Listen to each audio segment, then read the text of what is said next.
welcome to this week's live broadcast. It's Wednesday evening, it's 8:30 p.m, and tonight I'm going to be talking about the Altra Superior 4.0. So I'm going to be comparing it to the 3.0 that I've worn pretty much to death, I would say. And oh dear, live broadcast. It's Wednesday evening. Actual YouTube thing is kicking in. Okay, I've just muted myself on YouTube. So tonight we're going to be talking about the Altra 4.0. I've had the 3.5 for some time now, so I've pretty much worn them out, so I'll be comparing them as well. And then also I will be showing you a whole box of other shoes that I have been running in, so I can compare them with these. And then I will be telling you what's in the March competition for patrons, and then I will be showing you a special surprise at the end. So I'm really looking forward to all of that. And first of all, I am going to start off telling you a little bit about the basics of this shoe. So this shoe is £110, about probably $110 in the US. The drop is 0, so there is no difference between the heel and the toe of the shoe. The stack height is 21 millimeters, so it's really low to the ground. And the weight, so I've got a pair of UK size 6, which is probably about a 39 in Europe, and possibly a size 7 or 8 if in ladies US size. So these are coming up as 423 grams a pair. And they also come with this stone guard here, which you can either wear or not wear, which is 25 grams. So overall, if you put the stone guards in, which I'm going to do for reasons I'll get onto in a minute, then they're coming up as 478 grams a pair, which is really, really light, actually. So I'm going to give you my thoughts on it, compare it to some other trail shoes, take your questions, and then I'll give some details on this month's competition and share with you some excellent news from Wild Ginger Running.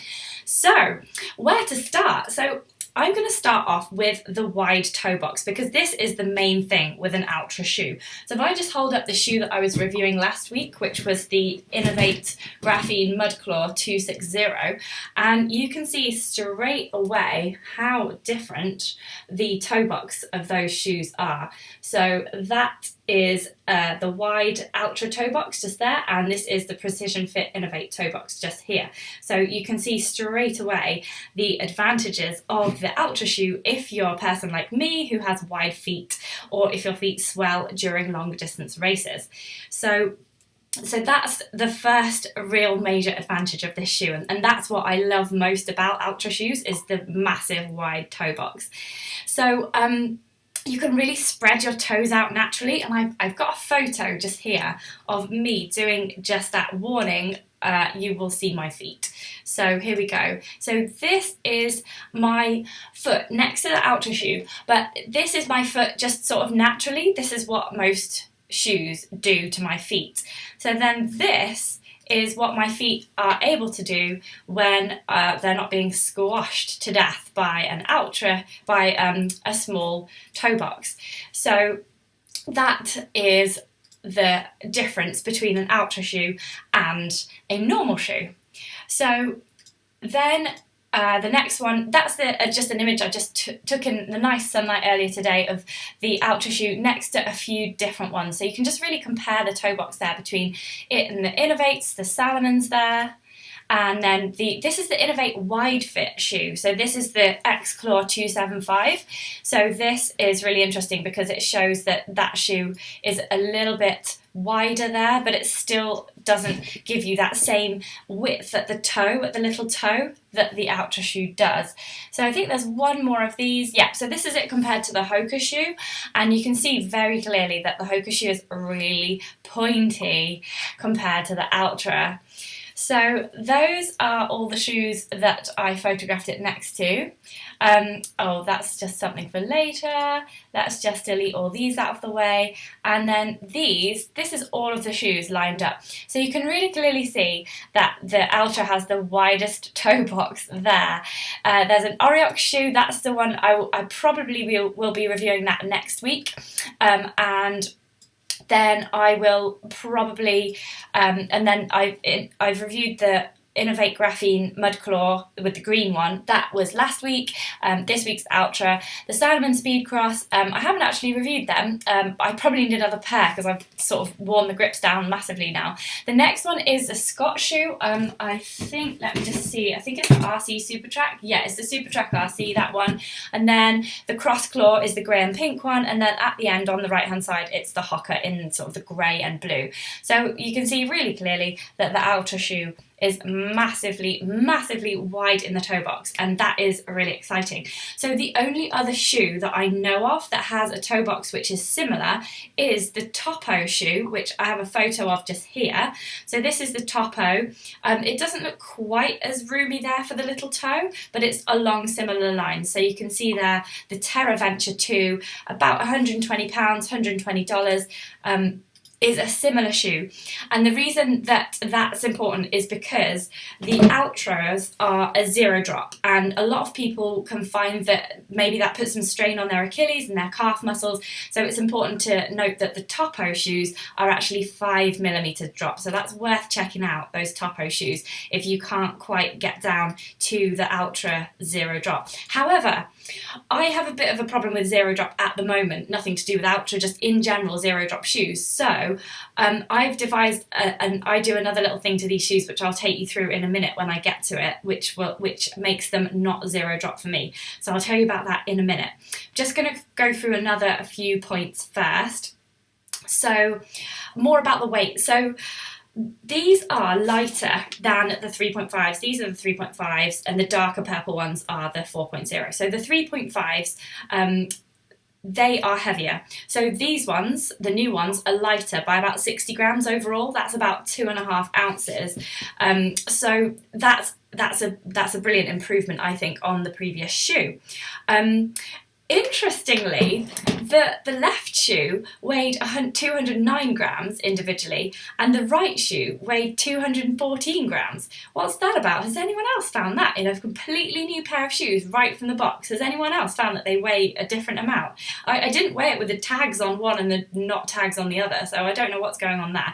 We'll call it an average of 211 grams. Plus, then there's this stone guard, which is 25 grams. So all in all, the one shoe is on average 236 grams. So in the old shoe, this stone guard, it used to be a little bit thicker and it didn't have as many holes in, it wasn't as flexible. So the stone guard weighed about 35 grams in the older shoe. So they've made a saving here as well. So then let's do a little bit of a grip comparison before I get onto some people's questions. So the grip is very similar to the previous shoe, the 3.5. So let's just have a look at close up there. So that's a picture before I got them muddy. So the grip is really similar to the old 3.5s. Let me just do a little hold up of these there. These shoes are really muddy. So last time I got mud all over the desk. So this time I've got a shoebox below me because my mouse started to rebel last week and it was really gritty on the keyboard. The mouse was making this awful noise. So this time I've got the mouse on a trail running magazine, safe from all the grit, and I've got this box down here. So you can see here that the grip is quite similar, really, I would say, from the old shoe and the new shoe, which is this pink one here. So I would say, like, all in all, these Altra shoes aren't really super grippy. Like, they're grippier than a standard road shoe, but they're not like super grippy. In fact, I'd go as far as saying that these are maybe the least grippy of all the shoes that I've got in that box that I just held up of about 6 or 7 different trail shoes there. So what does that mean for where you'd want to use these shoes? So I would probably use these shoes more on like hard packed trails, well-groomed trails with a bit of mud and a bit of grass, like mainly good trail paths. So for the UK at this time of the year, we're going through like tons of fields and really gloopy mud. They're not as strong in really gloopy mud as some of the other trail shoes that I'll show you in a minute. Just while we're on the soles actually, another really interesting bit about this shoe compared to the old version is, can you see there's like a little lip? Yeah, you can see it just there. In the old shoe at the front here, there's a lip So at the back there. So I don't really know what that was for, apart from just to collect mud randomly. So they've done away with that in the new shoe. So you can see clearly here, there is no lip at the back there. So there's no lip. Sorry, everything's backwards on this thing. It always flummoxes me. You'd think I'd get used to it by now. But yeah, so there's no lip there on the back of the new shoe, just there. So that is interesting as well, and maybe contributes a little bit to the weight saving. I don't really know anyone who benefited from that little lip at the back. The other thing that you can see is different between the 3.5 and the 4 is that on the older shoe, the 3.5, you got this little gaiter trap here, and can you see it sort of peeling away? There's like not enough Velcro for it to properly stick. So there's only a tiny bit of Velcro for the soft part of the Velcro to stick to, whereas on the 4 here, it's really, really sticky right up to the top. So I've taken some photos of these because I knew that I wouldn't be able to demonstrate this with one hand. So this is the gaiter trap on the 4s. And then if you look closely at the shoe on the right-hand side, the trap will now become open. So there's a good deal of Velcro securing that. So I don't tend to wear gaiters on my shoes. Maybe I should start, because then obviously you get less grit in your shoes and it seems like a good idea. But I don't generally tend to wear gaiters. So if you have worn the gaiters on either the 3.5 or the 4s in the Superior, in the Altra shoes, then can you type a comment, like maybe after this video is loaded, then just put a comment below. That would be really fantastic. So I'd be really keen to hear what you thought of the Velcro gaiter trap. Because for me, on the 3.5, it just sort of traps mud. I find that Velcro doesn't work after a while. I'd probably more rather see a bit of a hook there. I don't know any other gaiters that attach at the back there. They usually attach at the sides and then at the front, like the Inov8 graphene mudclaw that I reviewed the other day. It had the gaiter hole is just here, and also around the other side, just here, and then you hook it over the front of the lace there. So yeah, I'm not familiar personally with the gaiter hooking in at the back there. I'm sure there'll be tons of comments on the live chat. Let me just check. Maybe somebody's already written in about the gaiter. Okay. Cool. Okay, well, I'll go through some of your questions in a minute. I'll just get through this review first of all. So, that was me pressing the box on the keyboard, sorry. Right, okay, so we all know this is live right now, yeah? Okay, so the upper is what I next want to talk about. So the upper in the 4s it's a lot softer and stretchier, which I think is a good thing. Like this, the upper here, this was a little bit more, less give in it, I suppose. This just feels really comfy. Like when you put these on, they feel like a slipper. It did feel really, really comfortable. However, it's not water resistant whatsoever. So with this one, it's a teeny bit of water resistance because these are like a little bit plasticky just here, but this one, nothing. Like today, I took a friend's dog out at lunchtime and I wore them again, and I just kind of flicked through a puddle and the water just went in and my sock got wet immediately. So some shoes have some degree of water resistancy in the upper, this one doesn't. So it's, on the flip side, really, really breathable. So great for really hot weather trails. That is great. Then another interesting departure from the 3.5 is that the new shoe has got this, what they call a burrito style tongue here. So this one, I'll just show you slightly close up. So this is just a normal tongue. There we go. There's a little bit of a gusset just here, like an elasticated gusset. You can just see there the grey, and the same on the other side, just here, so that it doesn't move about, slip down to the side, to left or right. However, in the new shoe, it's a really comfy burrito style, which means that it's sewn in down the side there, and it only opens just here, and then there's a gusset just here as well. There, deep down there. So this burrito style wrap around the shoe I found it really comfortable. Like it just really pulls the sort of from around the arch inwards, and I just found that really comfortable. it reduces the opportunities for rubbing and tongue slippage, and I think it's a really, really good design, and I think for me personally that improves on the 3.5 design, in my opinion. However, always a caveat. So the thing is, it's quite hard to explain, but the laces, for me, they don't go down quite far enough. I think they could just do with an extra rung on the laces. So, for example, you can see it in this actually here. So the previous incarnation, there is, the shoe does lace a bit further down. Can you see there? That's just like one further down. So what that means is that I can't get quite as tight a fit just around like the top of the midfoot as you can in the old shoe. And I've got really weird feet. I've got like really wide toe area, but my feet aren't very high volume. So you can see here that I've properly had to cinch these in almost to the point of it crumpling up, to fit around my foot to keep it in place. But with this one, I can't do that as much. So what that means is that if you're trying to corner, you have to be a bit more careful about it, because your foot will literally slide around in the shoe. And if you're trying to contour as well, you know, like if you're trying to run on a slope, like around the side of a hill rather than just up or down the hill, if you're trying to contour around the side of the hill, your foot can slip around a little bit because it's not kept in place quite as well. So for me, I think that's the only real downside to this shoe. I just wanted a little bit more lacing, just to come down just one further, just there. The other really strange thing about the laces is they're really, really long. Like, I'm no stranger to a lace being long because I do my shoes up quite tight, as you can see from here. But these ones are so long. So I'll show you a picture. I took a picture. I was out wearing them earlier and I had to double lock them like 3 times.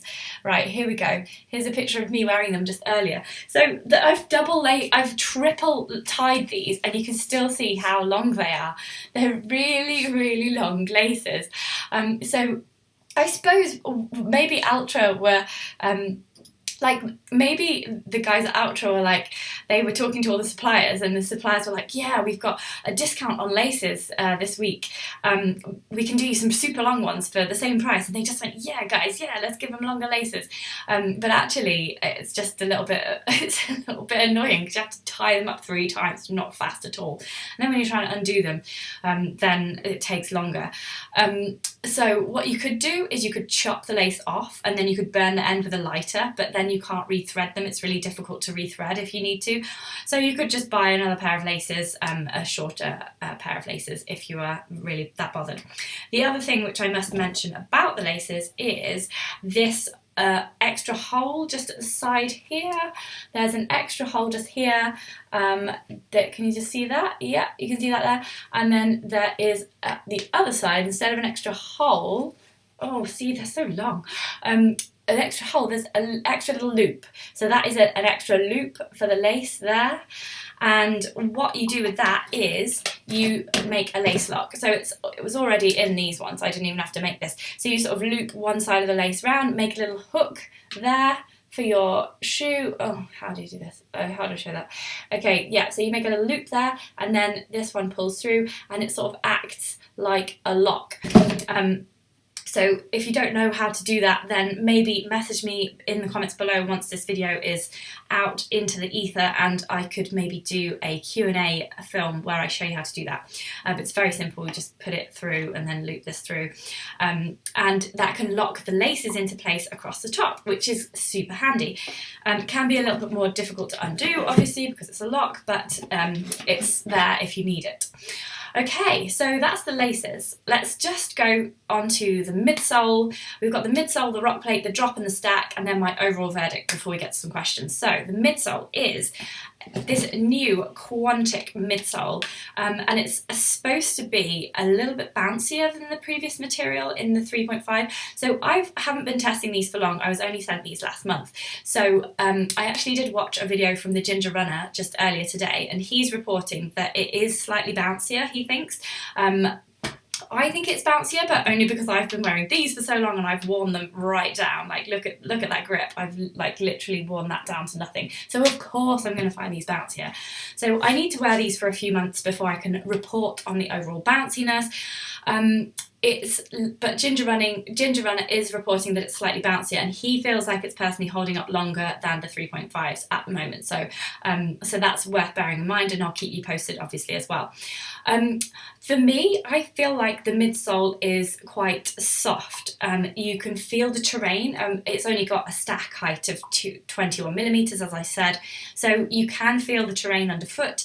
The whole shoe it feels it's kind of really comfy and slipper-like, so it does feel less supportive than some of the more stiffer trail shoes on offer. For example, like the Salomon Speed Cross. It's like a tank of a shoe, isn't it? This one, it doesn't feel as supportive as one like this, or even the Hoka Torrent, which I've got here. They all feel a lot stiffer than the Altras, and that's really good for anyone who wants a really minimal ride, like a real natural ride, really feeling the terrain underneath your feet.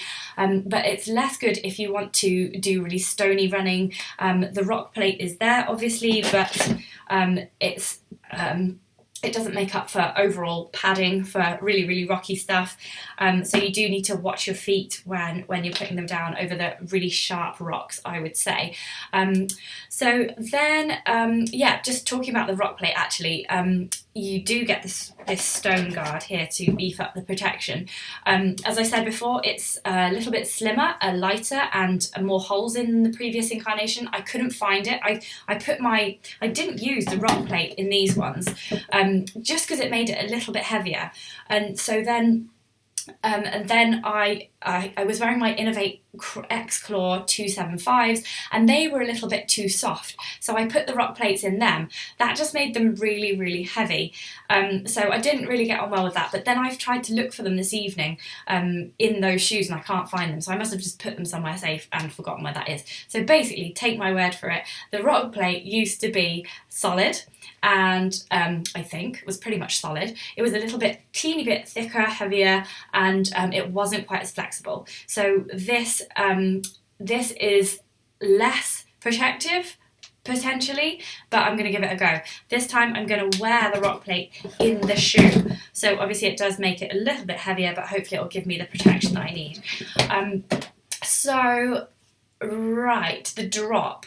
The other thing about this was that it doesn't quite fit in the shoe. It's a little bit big, which is fine, because you can just get a pair of scissors, and what I am going to do is cut them down a bit. So they come with, you can probably not see that, but they come with a little lines in there. You can just about see lines on the heel. So I'm going to chop around the first one, see if that fits, and I'm going to chop around the second one, see if that fits, and if not, I can go, no, there's not a third one, so hopefully the second one will fit. So there we go. That is what I propose to do with these, but I haven't done it yet because I wanted to weigh them, etc. But that will also make the weight go down, so by about like 1 gram. So there we go.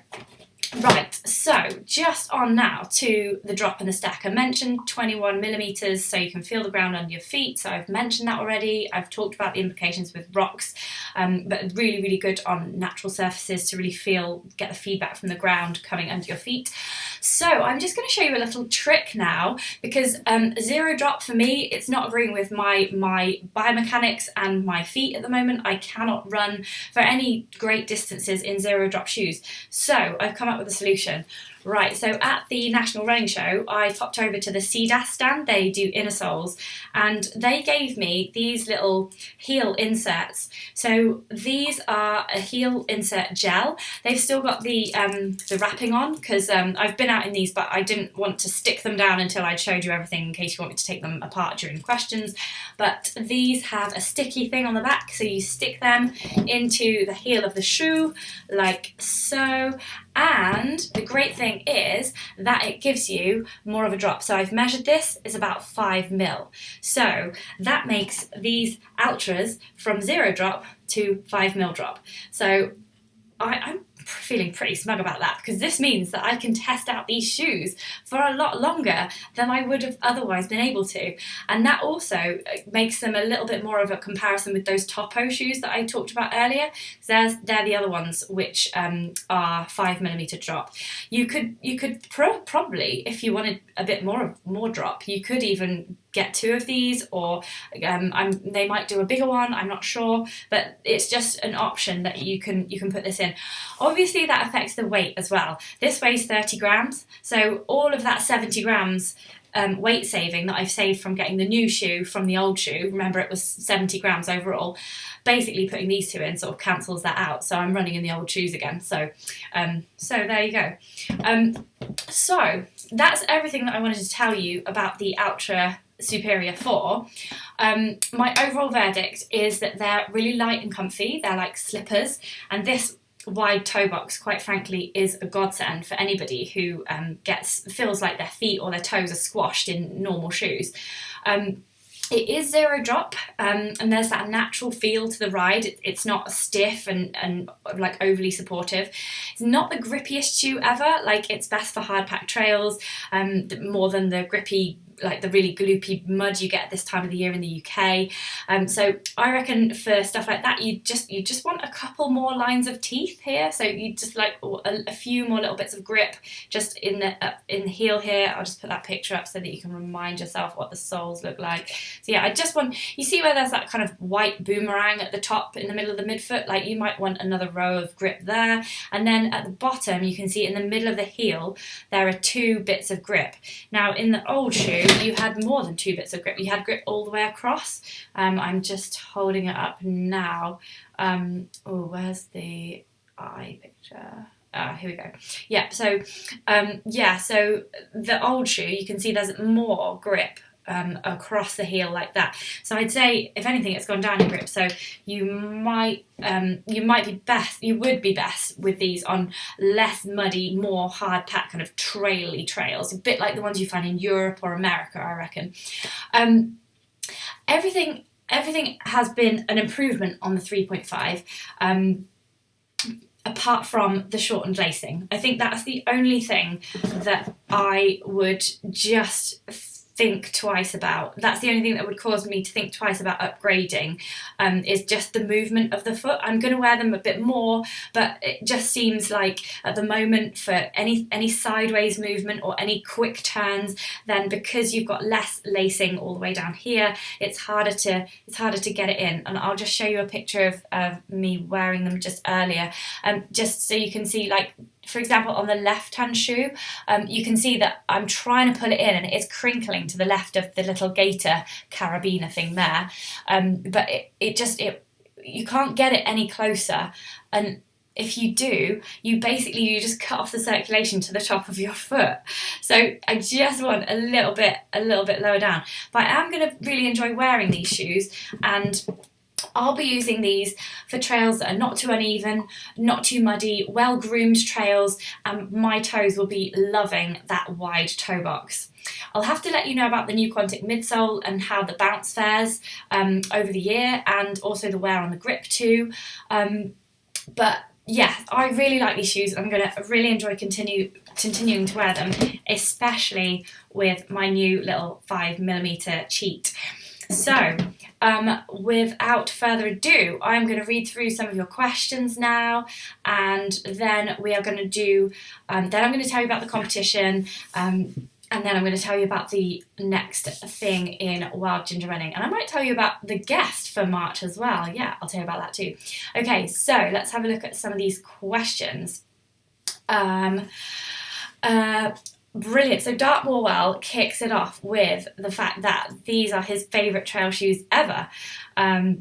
Where the 3.5s are his favourite trail shoe ever. Oh, that's good to hear. He's done 400 miles in them. Wow. Well, that's really interesting, Paul, because I've done probably about 100, maybe 150 miles in these, and I feel like the grip is going. Like, especially there's this little really soft bit here, which I'm not quite sure what that's for, but that has gone down. It's like really gone. And just here and here, like, there wasn't tons of grip to start with, but it is fading. If you compare that with my Salomon shoes, I've done tons of miles in these, probably about like 500 in these, I would have thought. You can see there, that one is just faded right down to the quick. If I turn it to the side. It's like almost a slick, and these used to be massive. Like these used to be this big. Like that's huge, isn't it? So you can definitely see where I run on there. So yeah, so that's just a bit of a comparison. Oh yeah, here we go. I've worn these much more, and yeah, they have worn right down too. That one's just pretty much non-existent. So yeah, I just feel like the grip, maybe it's because it wasn't so grippy in the first place. Yeah, that's probably what it is.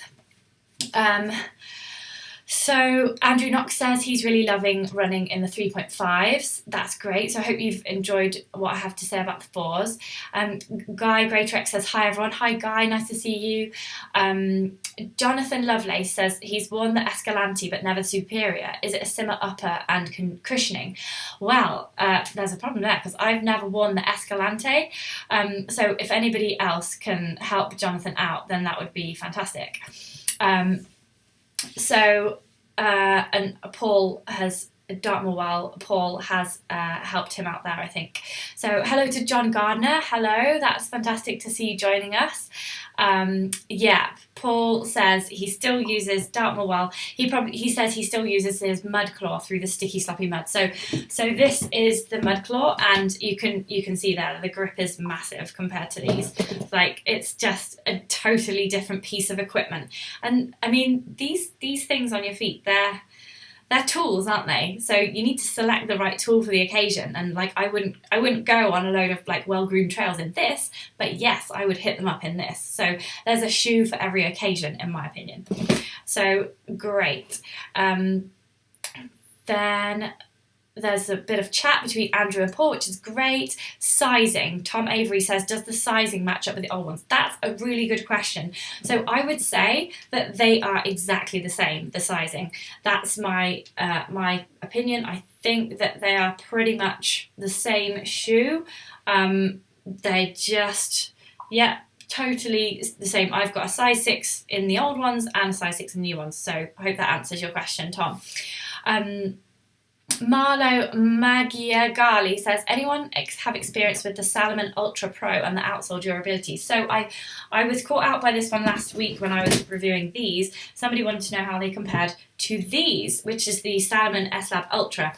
I have got to be honest with you, I haven't worn these a ton because they were a little bit low drop, and I just came across a similar problem with the low drop, even though I can't remember what the drop is in this one, but it's not 0, it's not anything completely mad. But I just was having a few issues with my feet at the time, so I haven't worn these a ton. So I don't know about the durability of the sole on this one. I mean, if it's anything like the Speed Cross, it will last for miles and miles and miles and miles, because I know that I've probably done like, I don't know, over the years, 250, 300 miles in these, maybe more. I wear them all the time, like around the house and like around the garden and things like that. So actually maybe they've clocked up like 400 miles. So if they're anything like that, then they should be all right. But I need to wear this one a bit more, and then I should get back to you on that one.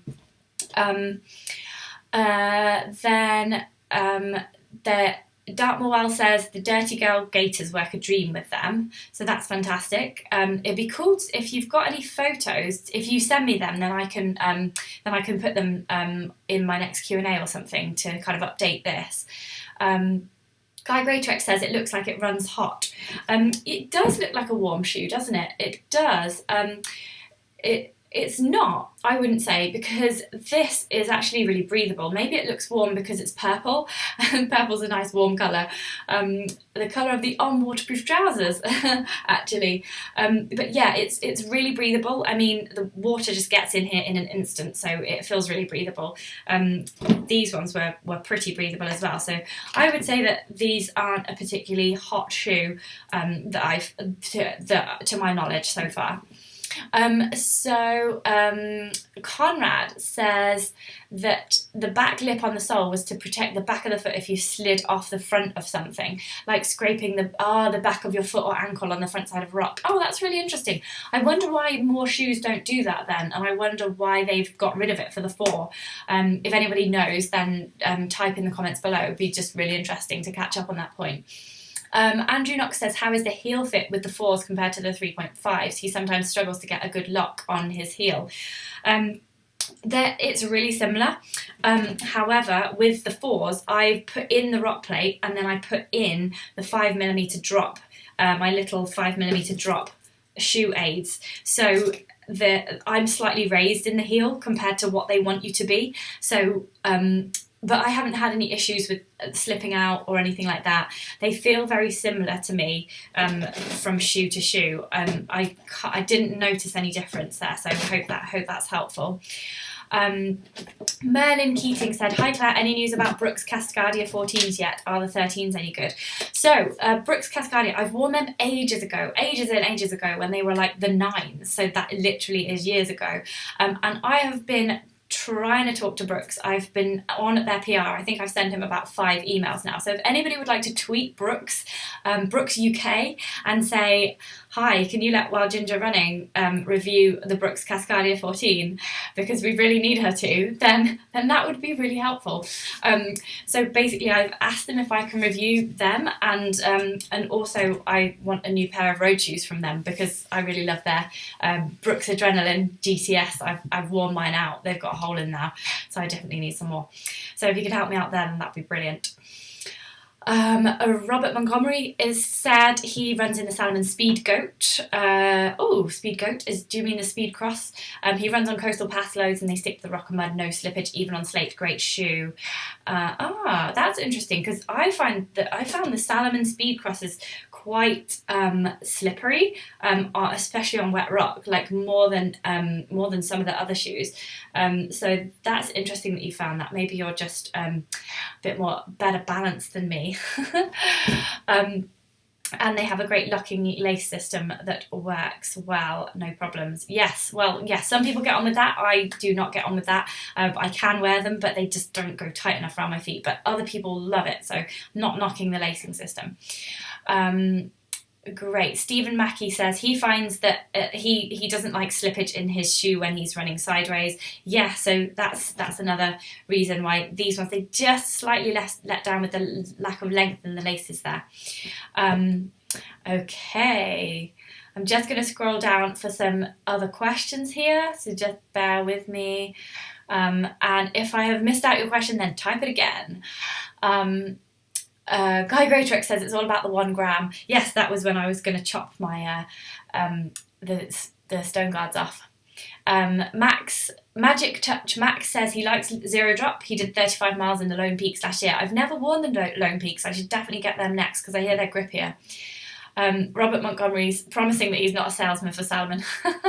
He says their grip is awesome and it works. I don't know, I'd have to disagree. I think Inov8 grip is better than the Salomon grip. I've been on Salomon demo days where I've actually said to the rep guys, how can you promote the shoe? Like, people were slipping over on rocks, and I think you have to wear them a few times to just get that factory glaze off them.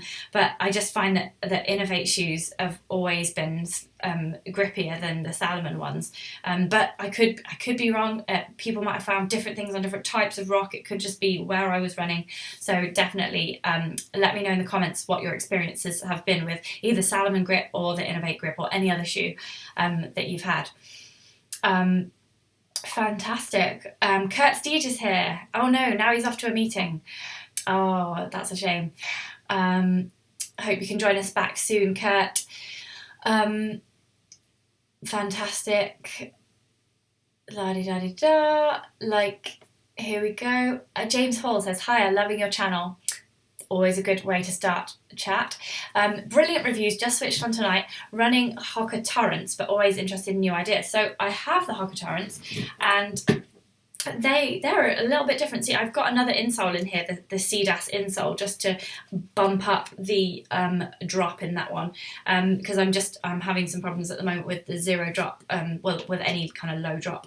So the Hoka Torrents they're really nice and comfy, but the only thing is that Hoka shoes always squish me in this toe box, and I suppose that's why I really love the Altras, because if I just hold them up next to each other here, you can see just how different that toe box is. It's just a lot wider. I just find that the Hoka shoes start to come in when my little toe doesn't want them to, and it squashes them. So yes, they're really nice, really good shoes. Really recommend them, but definitely not for people with wide feet. Fantastic. Okay, so that's great. So I've pretty much answered all the questions there. We've got some patron questions as well. So let me just go for them. Yes, I wrote them down earlier, so they're here. Okay, so Mark M says oh yes, he likes the wide toe box, but he doesn't want to go for zero drop. So yep, the Topo shoes, what I said earlier, these ones here, the TerraVenture 2 perhaps, you could go for them, Mark. Or you could do the little trick that I did with the whole Sidas insole just here to just make them 5mm rather than 0. So I hope that helps you, Mark. And then Guy Greater X says, what is the deal with zero drop for long distance? And would you regard the cushioning of these Altra 4s, Superior 4s, as soft, medium or hard? So I would say kind of soft to medium. The cushioning in this, you can sort of feel things through the cushioning. They're not particularly stiff or overly supportive, so I'd go for soft to medium. I would say is like wearing a slipper with good grip. So then zero drop for long distances. So I just want to potentially warn people about zero drop, because it is the way, Altra say it's the way we were born to run, and that's fair enough. We were born to not wear shoes.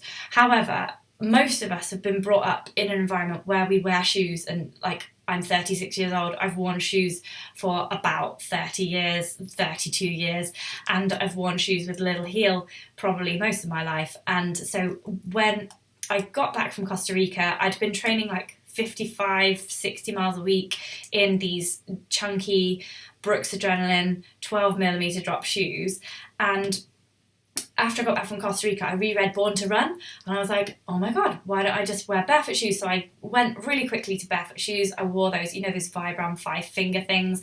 I wore them, and I basically wrecked my feet because I did it really quickly. I didn't transition to zero drop shoes. I just thought, we were born to run like this, so I should just be able to run like this and that should be fine. But actually, what I should have done is just wore them for a mile and then 2 miles and then 3 miles per week. But no, I just did the same level of training on anything from 4 to 0 drop shoes, and that just didn't go well. And then I was fighting plantar fasciitis injury for 18 months, and now I'm just sort of sorted it out in time to try and attempt the Cape Wrath Ultra. As you all know, it flared up just before then. It's just been a real nightmare, and I think that the reason it happens is because I still heel strike. I thought I was midfoot striking, but a trip to see Shane Benzie and look at my running technique slowed down on a film footage. He seems to think that I was heel striking still when I thought I was midfoot striking. So I was wearing those really, really thin shoes and I was still heel striking. So I think I've damaged my heel, and I didn't have the strength in my foot to carry off that thinner pair of shoes. And I didn't have good running technique. So basically, I've just gone, it's really hard to change your running technique, so I'm just going to pad the hell out of my heels and make all shoes into more 5 to 10mm drop shoes. And that's how I'm sorting the problem at the moment, and it seems to be working. So as my mantra goes, if it ain't broke, don't fix it. So go back to the 10mm drop shoes and I'll be fine.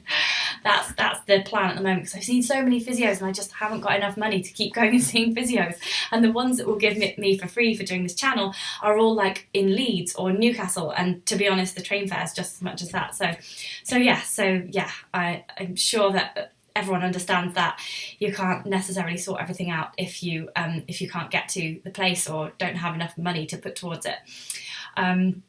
So Carol Jackson says that she can only wear this speed cross for up to a half marathon. After that, they kill my feet and I get appalling blisters.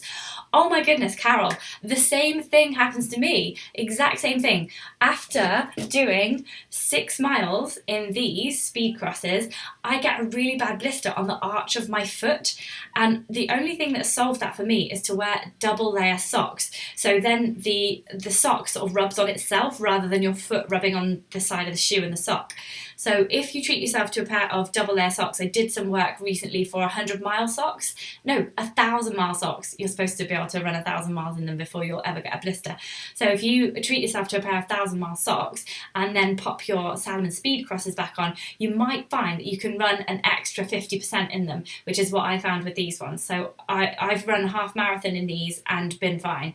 The only thing was I couldn't get the lacing system to lace up very tightly, because I don't get on necessarily well with these. Like most people get on really well with this, but I don't personally. So the only blister I got was from right in, like, between my toe, underside of my big toe, the crease where it joins to the main foot, because the foot just kept sliding very slightly, and that's all that happened after half a marathon. And that was all downhill, actually. That was on the Pikes Peak. If you watched the video for the Pikes Peak half marathon recce, we drove to the top and then we ran all the way down, which was exhausting. I had the worst DOMs of my life after that, but I wore the Salomon shoes for that. So if you look at that video, you can see that I'm wearing the Salomon shoes there, and I was using the double layer socks, so I was actually all right.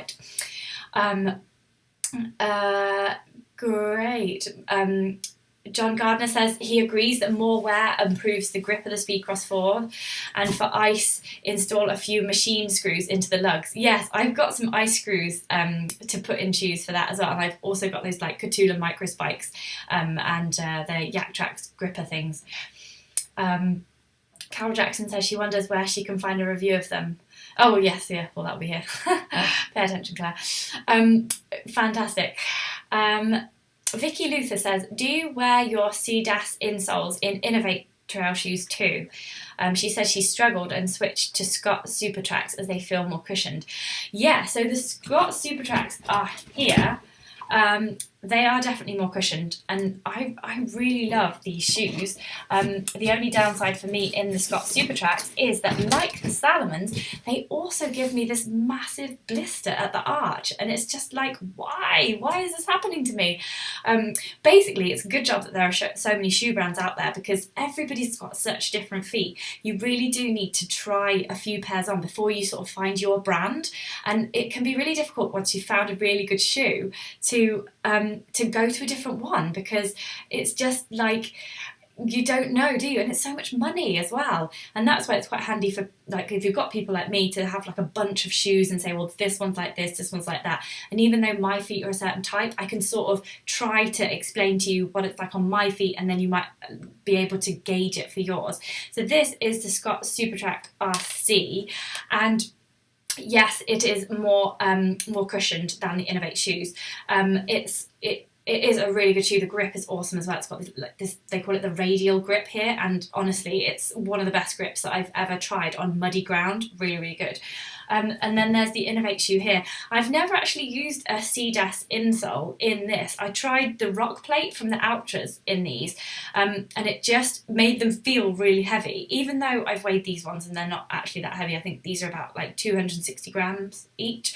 And so that I didn't quite get on with that, so maybe I should try a Sidas insole. They just tend to be quite chunky, and then you're sort of like bodged up in the shoe, and then the heel grip doesn't necessarily fit. But it's good, isn't it, that there's tons of external things. Like if you've bought a pair of shoes and you've invested all that money, it's good that you can buy something like this, or an insole, or like a rock plate or something like that you can put in your shoe and sort of retrofit it to your foot. I just can't wait for them to make custom fit shoes. When are they going to do that? So, lots of questions, lots of comments now. Somebody is asking a really interesting question here. Uche, a very interesting name as well. Uche Ihecheranoma. Brilliant. Have you tried the VJ Sport XTRM? No, I haven't. I need to get my hands on some VJ Sports, because I've never tried any shoes from that brand. And I hear they're pretty big in, is it OCR that they're really good in? So I'll have to try a pair of those. Vicky Luther says, I have to say that she is a Gore-Tex girl in road shoes. GTX, do you mean Gore-Tex? Hopefully, possibly Gore-Tex. She just doesn't think she could hack a zero drop. Yeah, so some people zero drop is brilliant for. I've got a friend, she wants 4mm or lower, otherwise she has problems. But for me, it's kind of like, usually 8mm or higher. So I'm kind of pushing it with this 5mm thing, but I'm just going to give it a go because it seemed to be okay on the running I've done so far in them. So fingers crossed. Okay, we're going to have a few more questions and then I'm going to tell you about the competition for March, and then I'm going to show you something new for Wild Ginger Running that I'm sure everybody will get really excited about and possibly a little bit jealous. So, just a couple more questions. Andrew Knox said it took him 6 months to transition to the Ultras. He was switching in and out of his 8mm ASICs while he built on the mileage. Fantastic. That's good news, Andrew. You did that the right way. Not like me. Don't be me, everybody. Robert Montgomery says he's run about 25 half marathons on the coastal path, but he wears padded socks, so he's never noticed any rubbing with the Salomons. I don't think everyone gets rubbing with the Salomons. I know so many people who love the Salomon Speedcross 4 and they think it's brilliant and it's amazing, and then a few people that I've met have the blisters on the arch. So double layer socks is the way to go if you've got any blisters that just like randomly reoccur in your shoes. But if you haven't got blisters, don't wear them because you don't need them. And sometimes they can ruckle up, you know, like the double layer. So if you don't need to wear them, then I just wear some normal shoes. James Hall says he's found the Hoka's good for mixed terrain ultras. That's fantastic. This is good advice to share. Guy Graytrex says Inov8 do an Arctic shoe with spikes. Yeah, some OCR, well not OCR, orienteering companies. I think Inov8 is called the O-Rock and it's got actual spikes in it, and in Sweden they love shoes like that because it gets really cold for long periods of time, and they want a shoe with the ice spikes sort of ready-made in them. They don't want to keep putting them on and off, but in the UK it's not really snowy enough for long enough to use a pair like that. Carol Jackson said she tried the double layer socks. Oh no, that's terrible. Well, maybe try the 1,000 mile ones then, because they really definitely helped my with my Salomons. So maybe different brand. Otherwise it just sounds like Salomons perhaps aren't the right shoe for you. So maybe the Ultras, but maybe not with the zero drop. Maybe try the Scott ones, but you might have I have a similar arch rub problem in them. Maybe just taking out the insoles and putting in a different insole might work with them. You know, like if you've got another trail shoe, just put that insole in and see if that works. John Gardner says, Claire, do you have a low arch or flatter feet? The Speedcross 4s have an above average arch. Yeah, I think, well, I think I have a really high arch. Like, you know, when you put your foot down, you've got a wet foot and you put it down on the floor, I've got like the perfect footprint. It's like a blob and then that thin little line, hardly any line, and then the midfoot and then the little toes. So I've got a really high arch is what I thought, but I think it might just be in slightly the wrong place for me. It's right at the front of the arch, so maybe the arch is a little bit longer than my arch, like their arch doesn't fit with my arch. So who knows? Great. Vicky Luther says the Brooks GTX. Oh, I think it's the GT. Is it the GCS? GTX, I always think stands for Cortex. Kurt Steed says Inov8 graphene was a bit slippery until you score the bottoms. Well, I haven't found them that slippery. I found them really grippy, but I did just like plunge them into mud straight off. It wasn't rocks or anything. Kurt Siege says, as you said, zero drop takes a bit of getting used to. That guy on a bike says, Carol Jackson, I have never got on with double layer socks, blisters every time. Yep, so for some people the double layer socks actually facilitate blisters because they're slipping around in the shoe. So it's just all a question of experimentation, isn't it? Conrad Anderson says for blisters he puts a piece of hockey stick tape on his feet, press it on good and it will last a few days. Now that is a really good tip because blister plasters are really expensive. So that is a really good tip. Thank you there, Conrad. I'm going to try a little bit of hockey tape. So now, without further ado, I am going to tell you about this month's competition. If you've got any more questions about the Altra Superior 4s, then keep them coming. And I will come back to them if I see any more pop up, and also keep them coming in the comments below if you're watching this and you're not live, and we're not live. Definitely keen to get everybody's differing opinions on here, and just a bit more of education for everybody, like what people's experiences have been, because everybody's feet are different.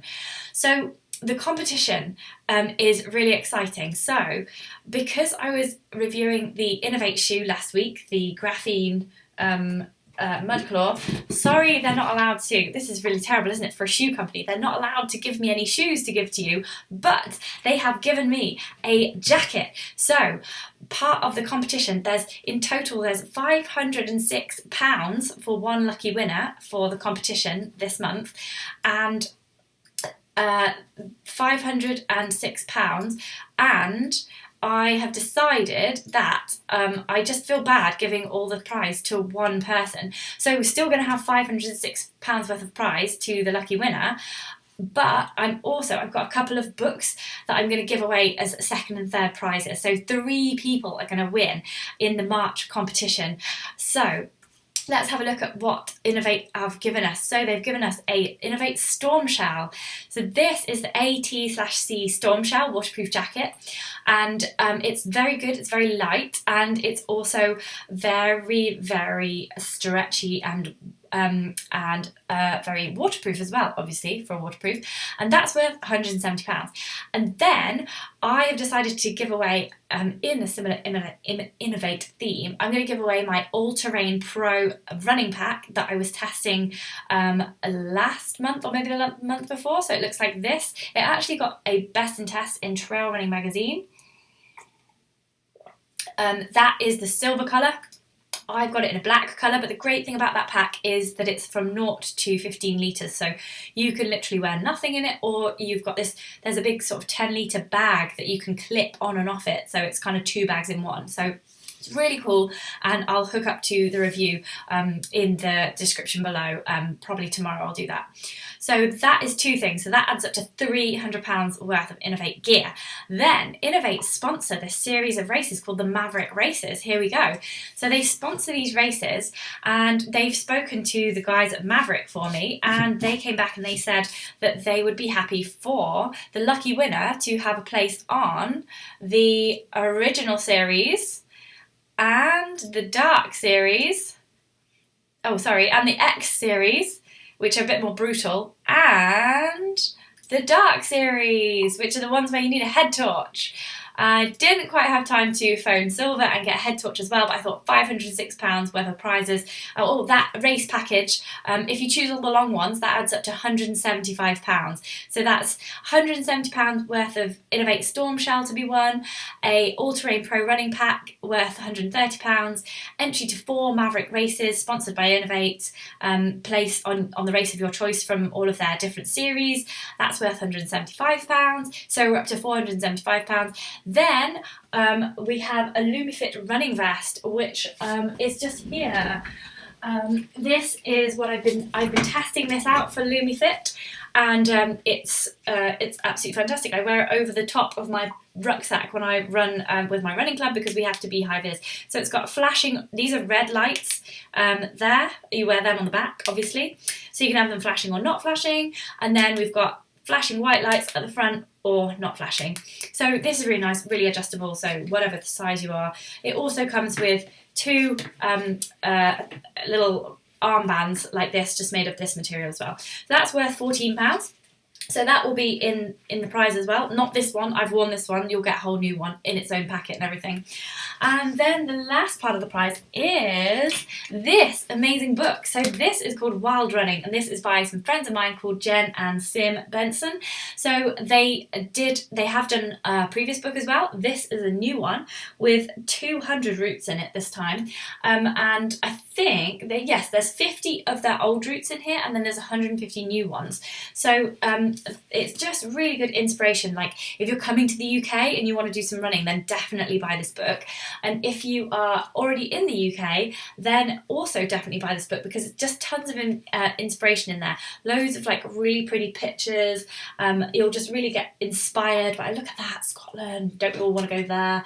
And then right at the back, if I am not wrong, there's all the routes with maps, so you can check them out and then you can plot them on an OS map, and off you go on your way. So there you go, all the routes are in the back of the book. So that is up for grabs too. So that is one prize. Then I'm going to do a second prize and a third prize as well. So the third prize the second prize, I've got another one of these books. So if you win the second prize, you'll get another one of these books worth £17. And then the third prize is this book here called Jog On by Bella Mackie. So I haven't actually read this book yet. So if you win this, I want you to do me a little review of it. So this is about Bella Mackie's struggles with, she got divorced, and then she got really bad anxiety and depression, and she discovered running, and that pretty much cured her. So this sounds like a really inspiring book. Whether you have or have not had any of those problems in your life, you probably know somebody who has. So that is the competition for this month. So somebody at the end of March will win those things. 3 people actually will win these things. Then, just before I go, there's some chat here. Someone saying it sounds funny. Somebody said, Dartmoor says, I'd swap all those prizes for the superpower of detecting the weight difference of adding the stone guards. Oh, but I already covered that. So the weight difference of the stone guards is 25 grams each, and the old stone guards used to be more like 35 grams. So there you go. You don't need a superpower to detect that. You just need a pair of scales. Ta-da! Yes, Injinji sock. I've got to just answer this bit about the Injinji socks. Injinji socks, if you've got wide feet already and your feet are being squashed by the shoe, the Injinji socks, they make them go like this because there's a little bit of sock around each toe, like that. So they actually widen your feet. So yeah, they're great for blisters if you've got narrow feet, but for me, they actually cause more blisters because they make my foot wider and then they get squashed more. So only in a pair of Altra shoes or Topo shoes would I be happy to wear Injinji socks and them not to squish my feet further. But for most people who don't have the wide foot problem that I do, then they are fantastic. Carol Jackson says she's been trying every shoe in the world. The Super Tracks rubbed across the top of her feet where the seam ending, the Peregrines and the new Rocklight 275 GTX work so far. Famous last words. What size shoe are you, Carol? Maybe you need to come here and try on my test shoes. If you're a 6, then that might work really well.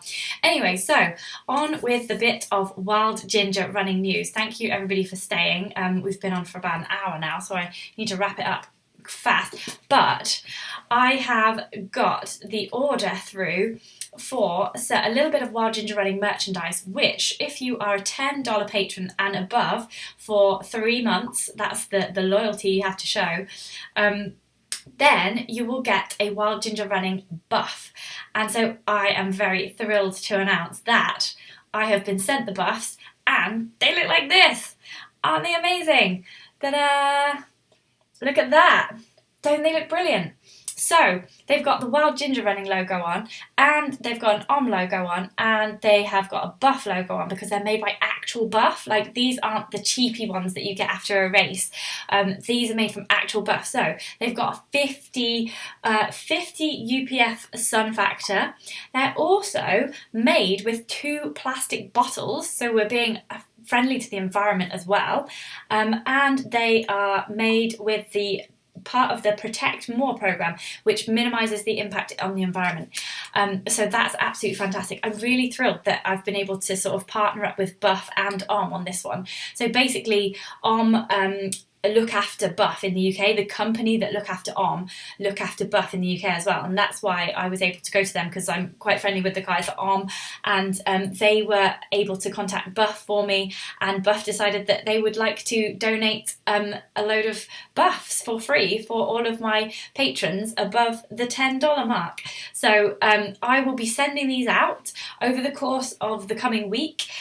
So hopefully by next week, every patron, unless you live really, really far away and the postal system is not good, then you should be getting one of these by the end of next week.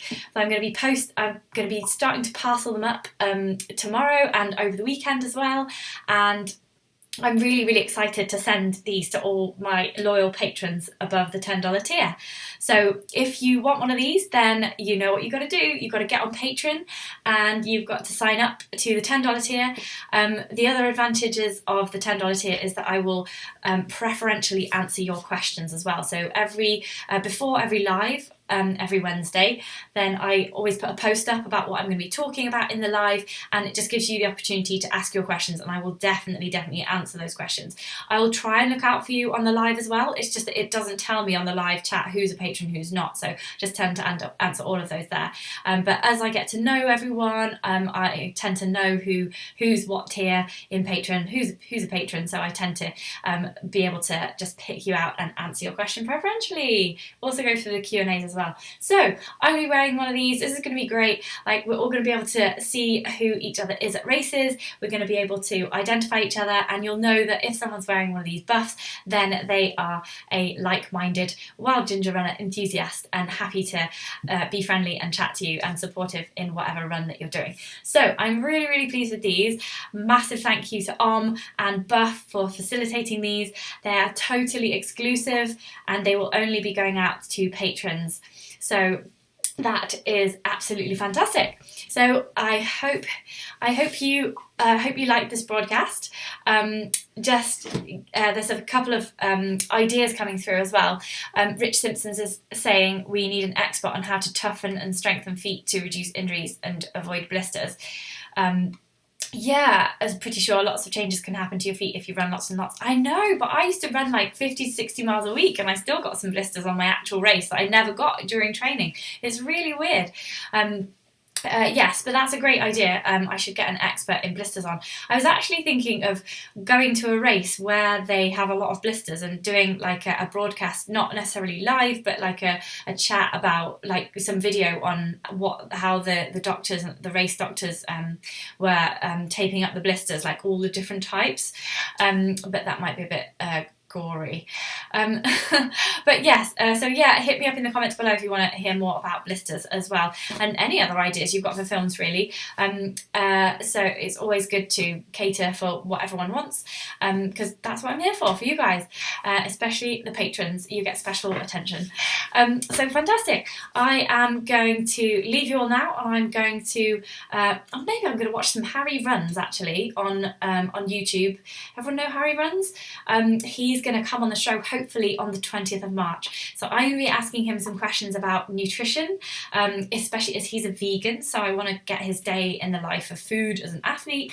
And I'm going to be asking him about how he improves speed as well for his long distance running. So join me if you can on next Wednesday's live broadcast. I think next Wednesday, before Harry Runs comes on, I think I'll be reviewing this shoe here, which is the Oreox Malno. Completely new to me, this brand, so I'll be checking this out next week, and then the following week I will be interviewing Harry Runs.